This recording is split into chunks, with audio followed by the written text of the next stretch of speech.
ఈ business compulsory వచ్చేసి social media platform అనేది కంపల్సరీ యూజ్ అవుతుంది. తర్వాత వచ్చేసి సమ్ మిషనరీస్ కావాలి. ఇనిషియల్లీ ఇన్వెస్ట్మెంట్ గురించి, తర్వాత ప్రాఫిట్స్ ఎలా వస్తుంది ఇంట్లో క్లియర్ గా చెప్తా చూడండి. దీనికి తగ్గట్టు లైసెన్స్ వచ్చేసి ఏమేమి లైసెన్స్ కావాలి దానికి క్లియర్ గా ఈ వీడియోలో చెప్తా చూడండి. వచ్చేసి ఆనియన్ పౌడర్ అంటే ఎర్రగడ్డ పొడితో బిజినెస్ కూడా చేయొచ్చు. ఈ బిజినెస్ వచ్చేసి ఇనిషియల్లీ ఇన్వెస్ట్మెంట్ 50,000 అనేది పడుతుంది. అదే ప్రాఫిట్ వచ్చేసి 3 lakhs అనేది వస్తుంది. దీంట్లో కన్సిస్టెన్సీ అనేది ఇంపార్టెంట్. ఆనియన్ పౌడర్ అనేది డే బై డే డిమాండ్ అనేది ఇంక్రీజ్ అవుతుంది. ఎందుకంటే ఆనియన్స్ అనేది ఫెర్టిలైజేషన్ మాదిరి ఒకసారి తగ్గుతుంది, ఒకసారి పెరుగుతూ ఉంటుంది ఆకర్షణతో.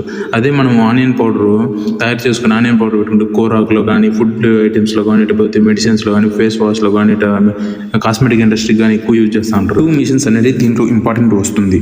ఒకటి వచ్చేసి ఫుడ్ హైడ్రేషన్ మిషన్, అంటే ఆనియన్స్ డ్రై పెట్టేదానికి ఒక మిషన్ వచ్చేసి.